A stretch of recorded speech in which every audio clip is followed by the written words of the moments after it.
Good morning everyone, welcome to today's episode of Good Reef, and as you can see we finally had a bit of success, except Haley has broken her leg. So I'm doing this one solo today. We've refilled the tank and I have filtered out all of the precipitation from the salt mix. I think that's what they were calling it. And if you look at the ground here, you'll see this white. This was what was floating in the water column, and there was like, I think I've taken the filter out about 10-15 times and there's still stuff in the water. So what did we learn? Well, we know now to pre-mix the salt before putting it in the tank, which we did do that originally, but it wasn't to temperature. Wait for the tank to be completely full, high flow, temperature on. Let me talk. We had never done this before. And that's the thing, it's a huge tank. This is brand new to us, right? So we're bound to make some pretty significant mistakes. I suppose the cost of water in this circumstance is pretty not that bad as far as I'm aware, although we might get our bill and cry, so we'll see about that. But yeah, it's refilled. I was able to get the sump full enough that we could bring the return pump up to half speed without it draining that part of the res, which is good. Our heating system is working. We had a big kerfuffle with that, which is pretty crazy. I might even talk to you guys about that some other time. But I mean,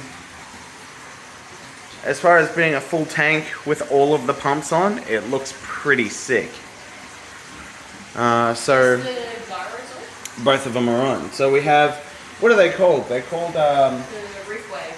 Reef Wave. Yeah, are they? Yeah, reef wave, but what are they? Let's see. What size? 750? Oh well, we've got two MP40s on this side. That's the easy one, Ecotech MP40s. We have 2 reef waves, which were, how much were they? 550 each or 650 each? Like 6 each. And then 1 MP60 on this side, and then plus the return pump, obviously. So we are not joking around with the flow in this tank. We switched on the Sea Torch Beast the other day, and without any bio load, it's not doing much, but man, this thing absolutely slays. It basically has enough water volume in it to be its own nano tank, which is hilarious. I've got some of our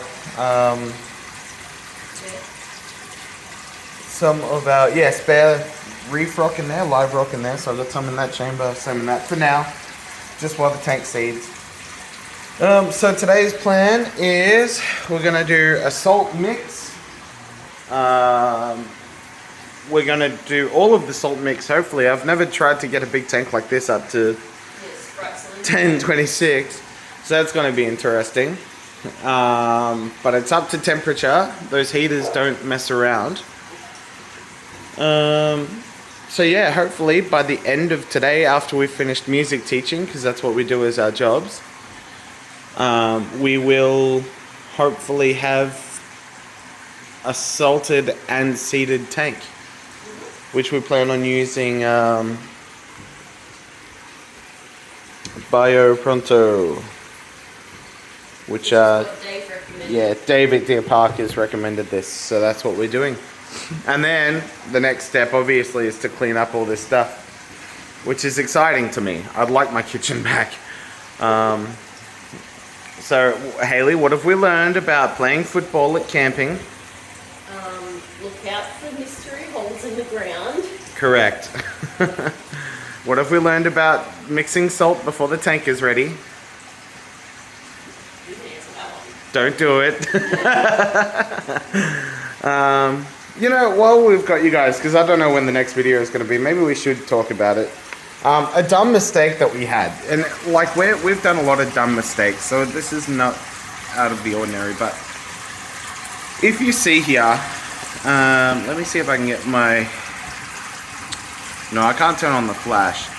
Well, in here we have two of the heating probes, one there and one there, or two of the actual heaters, so not the probes, the heaters itself. And then there's a third heating element in this reservoir with the CADE. Now, each section is separated by baffles. That's how sumps work. If you're watching this channel, chances are you've got a tank like ours anyway, with a similar sump. What happened was we had the temperature probe in that last chamber where the return pump is. Now, I'm not really sure why we settled on that. I think it was just kind of like a... Yeah, it was to work out the even temperature across the tank, but we realized now that that was not the right thing to do. So when we switched off the return pump, we didn't turn off the heaters, right? We left them on. Just completely forgot about it. It wasn't like we did that on purpose. It was just a dumb mistake. But what happened was these heaters are 700 or 600 watts each heater.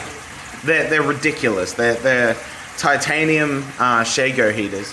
It gets our whole tank up to temperature within like 10 minutes. Yeah, literally it was on for 10 minutes yesterday and our tank was at 26. We had the temperature probe in there, and because of the way the baffles are set up, water wasn't flowing between each section, obviously, because the return pump was not. So what happened was that compartment there was at, let's just say, under 26. So it could have been 23, it could have been 21, who knows, right? So that compartment was 21 where the temperature probe was. But as you can see here, the heating elements are 1, 2, and 3. So 1 in this chamber, 2 in that chamber, totally different sections, right? Separated by baffles. So I came out after a lesson and the temperature probe was reading whatever it was reading, say 21 degrees, which was telling those heaters, hey, keep heating up the water. And unfortunately what that had happened is I came out of my lesson and I literally saw steam coming off of the water, right? It was almost to the point of boiling where you could actually see oxygen bubbles forming on the heaters, right? So I very quickly turned off the Fresh by Design heater controller, which is what sends the signal to all of these devices. I switched that off, and essentially all we could do was wait for it to cool down and hope that nothing had been ruined. So, like the sump seems to be holding on fine, but if I had to guess, it would have been close to 90 degrees. Because I reckon it was just pre-boiling. So it was blistering hot in this part, and then over in this part it was still like touch cold. You couldn't, it was like out of the tap cold. So we waited for it to all cool down again, checked for leaks and problems with the silicon, and then went from there. But basically the two big disasters that have happened, pre-livestock, pre-salt, is basically like we didn't mix correctly, fair enough, and we learned that the heaters can do that one cool trick, which is very good to know now before we start throwing things into the tank. So keep your probe in with your heaters, kids. Always probe your heaters. So basically at this point it's gonna be a case of next time you see our tank, we will have cleaned out like all of the little white bits all over it. So that's all calcium carbonate from that salt creep, or from that what's the word again? Salt mix precipitation, whatever they call it. So we're gonna clean all of that stuff up. Haley's done a pretty good job, but now she's like effectively disabled, so she can't help me anymore. So I'm gonna go ahead and do a lot of work today. I'm gonna clean up the cabinet and stuff, and next time I film, hooray, it'll be a new day, and the tank will be salted. The tank will be ready to put something in it, hopefully. So, oh yeah, and we still have, if you didn't notice here, all this sand. We turned on the return pump to the highest setting, which is it's the L2, isn't it? Yeah, Yeah, the L2, Ecotech L2 return pump. and it just blew the sand. This whole middle section was completely void of sand. It blew it all to this corner, which is funny. So I had to spend a fair while yesterday just scraping it around. That's why it's so high in some spots, which is funny as. We have more sand going as well. But yeah, I have 2 bags of Carib Sea live sand, which I'm not putting in until we've put the salt in because I want to keep that bacteria alive. All of this, we have some bits of real reef rock and we have some bits of aquaforest rock or AF rock, mostly AF rock, and that was all seeded with bacteria. But because we basically threw it into RO and then we've also refilled it with RO twice now, that seed is obviously, you know, gone. So no, I imagine so. But that's some fresh stuff that we had spare, so I threw that in and we had some spare down there, and that was really because I was getting impatient with the RO system, so I wanted to bring up the volume of the water in the sump. But I'll fix that later. I think that's everything. What do you reckon? So this tank, the other thing to take note of, I don't know if you can see this, maybe we can zoom it in or something. Oh jeez. The other thing to take note of, so that's like pretty much bang on 26. Wow, look at the quality of this camera. The Shago heaters, which I ordered through Fresh by Design, only come, they come pre-configured, because I looked up how to set the controller and stuff. They come pre-configured to 26. Now I actually have lost the user manual, so I need to go back and revisit that when I have time. But from what I can tell, basically you can't change the minimum heating amount, but you can change where it stops, but it's only by a factor of 3 degrees. So it naturally heats at 26 degrees, and then it steps up it can only go, I think it stops at 26, 27 or 28, or 27, 28 or 29, something like that.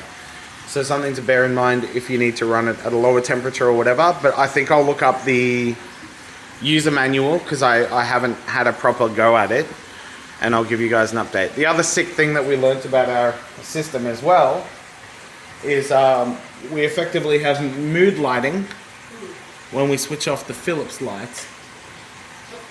Whoops.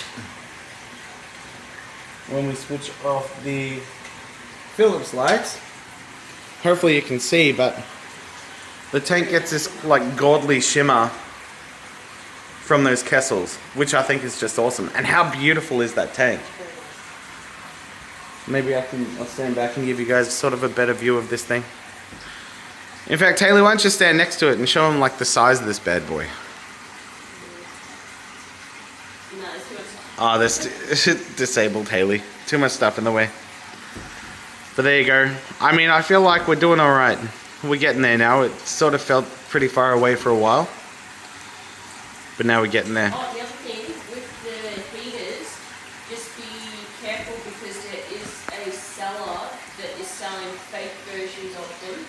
Oh yeah. The place that we got them through were recommended by Dave. I can't remember what it was. I already said it was Fresh by Design. Was it? Yeah. Okay. They sell legit ones. They're more expensive, obviously, but there's another seller that's going around that has it cheaper, but they're fake. Every person that has bought that, after a year, it's blown up. Yeah. So just be mindful of your sellers. Make sure you buy through a reputable brand. Fresh by Design for the heater is definitely the way to go. We've tried to support every LFS we could because we've been going to all of these places for years and years and years, and it's only because of these people that are stocking this stuff can we actually enjoy our hobby properly. So this is a big shout out to not only Dave at Deer Park, he's been magnificent. This is Brett from Bunurong. It's the guys from Bundora Aquarium. I think they're called Lifestyle Pets. The guys from Box Hill, they've moved to a new place now in Blackburn. Jake, say g'day.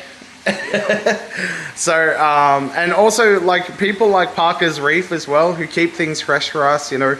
I've been watching a lot of his videos because he's the guy, he's the Australian BRS basically. He's very passionate, tells people a lot about things that you may never have known about in the reef tank hobby or, you know, in the aquaria hobby as usual. And then the other thing too is you draw your influences from a lot of other places like the king of DIY. Just YouTube is fantastic. And then the other place obviously to go to is Marine Aquarium Fanatics Australia, which I've been kicked out of for trying to get rid of a fish a few years ago, which sucks. But Haley's still part of it, so thank you. She's at least good for something with that broken foot. I think that's everything. That's a long ass video. So next time we see you guys, like I've said 100 times, just look at that shimmer. Is that not like the start of something beautiful? Next time we see you guys, hopefully it'll have some cleanup crew and some salt. We're not gonna have fish yet. Haley's crazy. All right, goodbye. And no. Yes.